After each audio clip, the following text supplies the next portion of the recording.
자, 모의고사를 풀러 온 친구들이 주의해야 될 점, 그리고 이제 문제를 풀고 나서 피드백하는 지점을 설명을 해줄게요. 자, 모의고사를 풀러 왔으면은 모의고사 보기 전에 80분간 집중할 수 있도록 준비를 해둬야 됩니다. 그래서 화장실, 음료, 필기구 점검 등 미리미리 하고 80분간은 움직이지 않도록 해야 돼요. 근데 위급 상황은 어쩔 수 없지만 최대한 움직이지 않고 집중한다는 생각으로 임해 주시길 바랍니다. 그 다음 두 번째, 핸드폰을 80분으로 설정하고 그 다음에 타이머를 설정하되 소리는 좀 작게. 우리가 지금 클리닉 교실에서 문제를 풀어야 되기 때문에 너무 소리가 크게 나면 다른 사람들이 깜짝 놀랄 수 있으니까 조심하길 바라고요. 그 다음 모의고사 풀 때 유의사항입니다. 일단은 첫 번째, 시간을 정확하게 지키도록 노력을 하는데 아직까지 시간 관리가 좀 힘든 친구들 있죠. 시간 관리가 힘든 친구들은 완주를 일단 목표로 하고요. 그 다음에 오버된 시간을 상단에 적어라. 그러니까 이게 시험지가 이렇게 있으면은 위에다가 위에다가 내가 몇 분 걸렸어요. 80분 플러스 12분이 더 걸렸습니다. 이런 식으로 꼭 체크를 하길 바랍니다. 그리고 두 번째, 이것도 되게 중요해요. 풀이 과정에서 혼란이 생기는, 우리가 확신이 없는 선택지에 체크하라고 선생님이 이렇게 해놨죠. 자, 봐봐. 국어에서 되게 중요한 포인트는, 자, 우리는 3개를 소거하는 것까지는 성공해. 그런데 이제 2개를 어떻게 결정할까가 항상 문제였단 말이야. 근데 이 2개가 만약에 이제 확신이 없는 상태에서 선택이 됐고 어떻게 해서 찍어서 맞았어. 근데 그거는 이제 기준이 생기지 않은 상태에서 맞은 거기 때문에 실력 향상에 별 도움이 안 돼. 그래서 여러분이 이제 어차피 기준 잡는 게 핵심이니까, 2개 중에 뭐가 더 합리적인가 기준 잡는 게 핵심이니까 혼란이 생기는 선택지 또는 확신이 없는 선택지에 같이 꼭 체크를 해줄 수 있도록 하세요. 예를 들어 1, 2, 3, 4, 5번이 있으면, 자, 내가 지금 요 선택지와 요 선택지에서 고민을 한다. 그럼 이렇게 표시만 해두면 되는 거야. 표시해두고 다음에 이제 기준을 확실하게 정하고 넘어갈 수 있도록 그렇게 이제 피드백이 이루어져야 돼요. 그 다음 세 번째, 평소보다 빨리 읽는다라는 생각으로 임해야 되는데, 자, 집중력이 엄청 중요한 시험이야, 국어 시험은. 그래서 평소보다 빨리 읽는다는 이제 어떤 관점에서 봐야 되냐면은, 자, 너희들이 이제 글을 읽어. 그런데 그 글을 읽는 게 100% 이해된 상태에서 읽고 문제를 푸는 게 아니야. 100% 이해를 하는 게 아니고 흐름이나 맥락을 파악하는 게 1차야. 이게 1차 독해. 그 다음에 그 이후에 세부적인 내용들을 보는 거야. 이건 이제 문제 풀 때 이제 선택지를 보면서 왔다 갔다 하겠지. 이게 2차 독해야.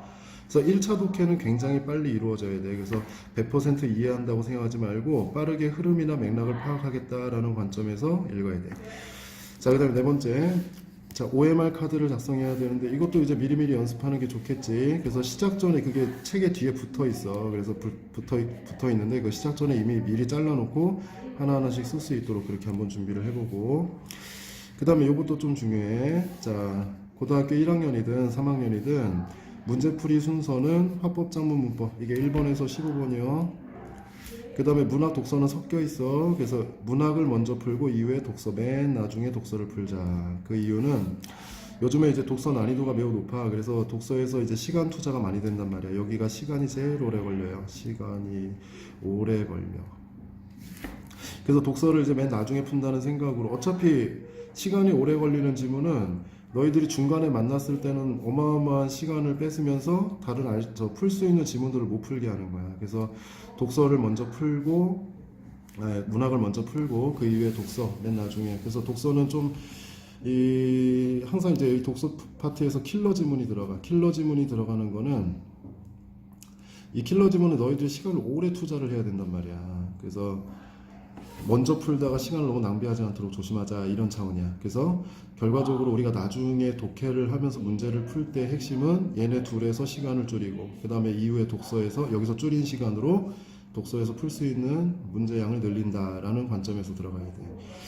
그리고 이제 저학년 친구들은 문학 지문을 못 찾을 수 있는데, 그 문학 지문 못 찾는 친구들은 항상 이 지문 밑에 지문이 쭉 나오고 맨 밑에 제목이 있어. 작가하고 제목이 나와.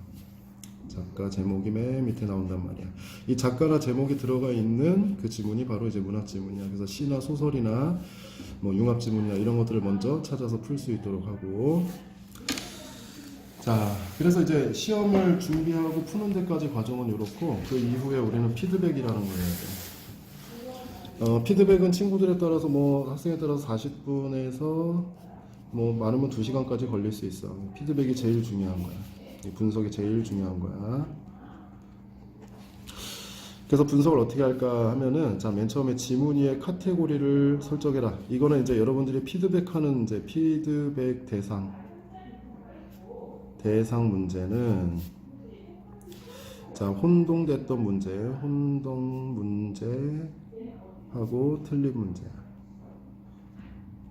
틀린 문제가 많다는 얘기는 지문 이해를 못했다는 얘기거든. 그래서 여기서는 지문 분석도 해야 돼. 지문 분석도 해야 돼. 자, 지문 분석은 이제 선생님이 어떻게 하는지 좀 더 알려줄게. 자, 먼저 지문 위에다가 카테고리를 남겨. 이게 그래도 어떤 종류의 글이구나. 이게 지문이라고 하면은 이게 어떤 종류의 글이구나 먼저 남기고, 그 다음 문제에서 문제 틀린 게 있어요. 그래서 이게 틀렸다고 쳐. 그러면 그 문제 위에다가 이렇게 파란색으로 문제 유형을 구분해. 그래서 이 문제 유형은 어디 있냐면은 해설지에 보면은 문제 해설 위에 이렇게 나오면서 자, 뭐 여기 이제 정답률, 그 다음에 난이도, 그 다음에 여기에 요 부분에 바로 저희가 나와. 해설 문제 유형이 나와.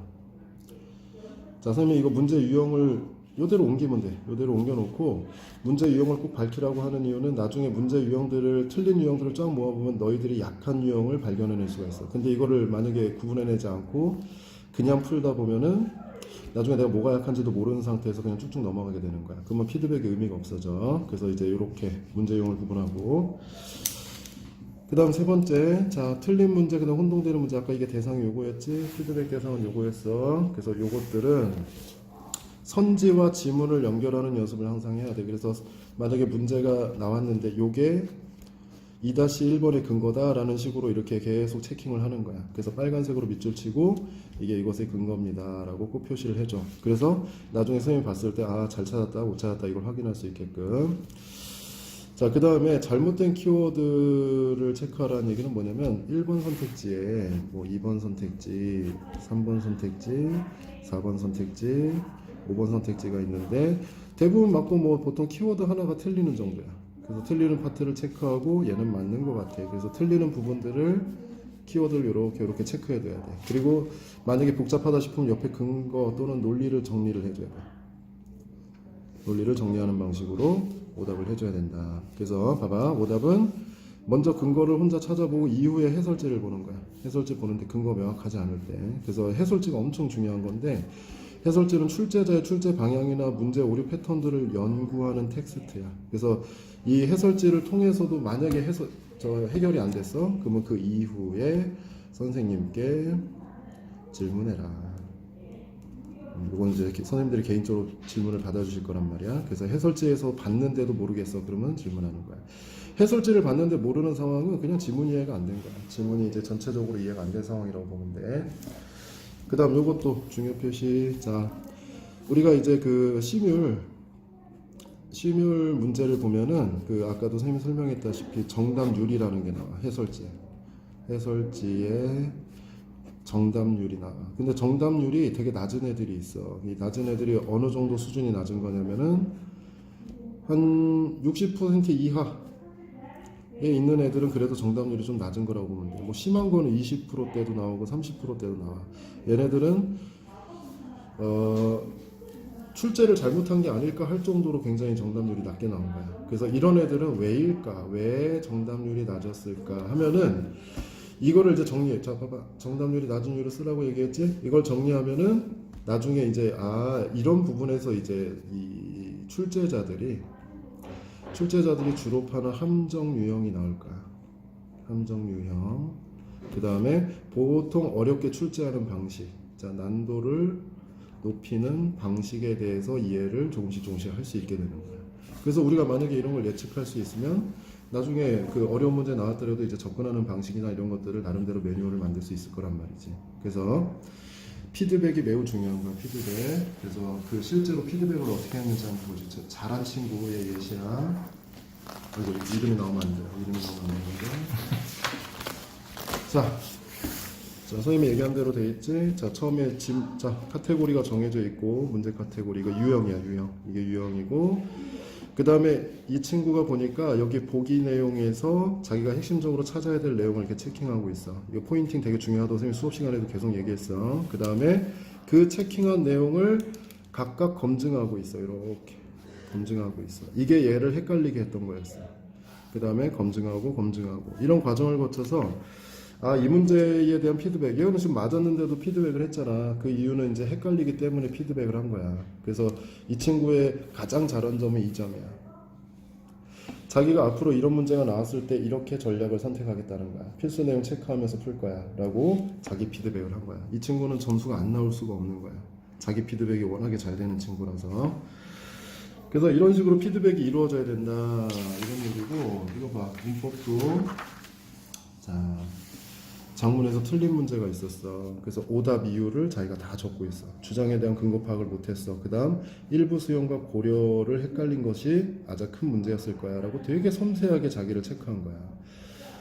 이런 피드백을 하는데 어떻게 문제를 잘 못 풀겠어. 나중에 정말 잘 풀 수 있게 되겠지. 여러분들 실제로 이런 식으로 피드백을 해야 되는 거야. 그래서 요 절충안에 대해서도 표시를 한 거고. 그래서 문제 요소, 자 이거는 문제의 카테고리를 잡는 거야. 그래서 문제 유형, 그 다음에 잘못된 부분들 체크, 그 다음에 오답 이유에 대한 자기의 생각, 그리고 나중에 아까 똑같은 실수를 반복하지 않기 위한 전략, 이런 식으로까지 나오면 이제 완벽한 피드백이 되는 거지. 그리고 여기서도 안 된다 싶으면은 선생님한테 이제 질문을 해야 되는 거야. 말 이해가 안 되는 상황에서는. 자, 비문학은 어떻게 하는지 볼게. 자, 비문학 이런 지문들이 킬러 문제들이야. 여기 봐봐. 여기 보면은 굉장히 정답률이 낮은 거를 퍼센티지를 적어놨지. 그래서 왜 그랬냐 하는 이유도 나와. 내가 이유를 쓴 거고, 그 다음에 첫 번째 이유, 두 번째 이유를 정확하게 분석하고 있어. 그래서 본인이 스스로 어려웠던 부분들에 대한 체킹을 해낸 거야. 이거 대단히 잘한 거예요. 그래서 분석을 쫙 했죠. 그리고 문제풀이에 대해서도 자기 스스로 확실하게 근거를 찾고 넘어가고 있어. 이 정도의 피드백이 된다 그러면 여러분들이 앞으로 이제 모의고사를 풀 때 나중에 내가 이런 부분에서 약했는데 이걸 보완했어. 그래가지고 나중에 이걸 풀 수 있었어 라는 결론이 나온다면은 사실 이게 이제 여러분들 1, 2등급을 결정하는 문제란 말이야. 이런 문제까지도 이렇게 피드백이 완벽하게 된다면 차후에 실제 모의고사나 아니면은 수능 문제에서도 이런 문제들을 풀어내고 결과적으로 1등급을 받을 수 있는 실력을 갖게 되는 거야.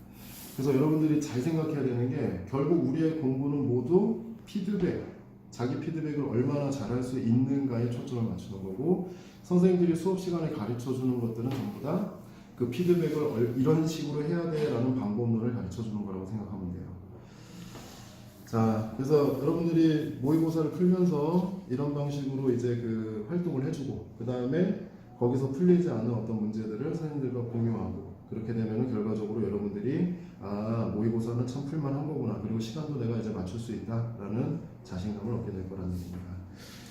자, 이렇게 활동을 해주세요. 그리고 선생님들한테 꼭 점검을 받고, 마지막으로 해야 될 게 우리 여러분이 다 활동을 하고 났으면 우리 데스크 선생님들께 자기 스스로의 활동을 이렇게 여러분들이 써줘야 돼. 그래서 내가 몇 점이다. 그 다음에 여기서 얘는 지금 틀린 개수를 쓴 건데 개수를 쓰면 안 돼. 점수가 몇 점 나갔다 이렇게 써줘야 돼요. 그래서 보안 요소는 이제 우리 담당 선생님들께서 얘기를 해주실 거야. 여기까지 하면은 그날 활동이 끝나는 거예요. 그래서 오늘 영상 보고 선생님이 이렇게 정해놓은 것들, 그래서 여러분들이 이제 잘 따라해 준다면은 지금은 이제 점수대가 좀 낮을 수 있지만 나중에는 분명히 자기 피드백이 가능해지고 그리고 실력이 향상되는 것을 경험할 수 있을 겁니다. 오늘 여기까지 하겠습니다.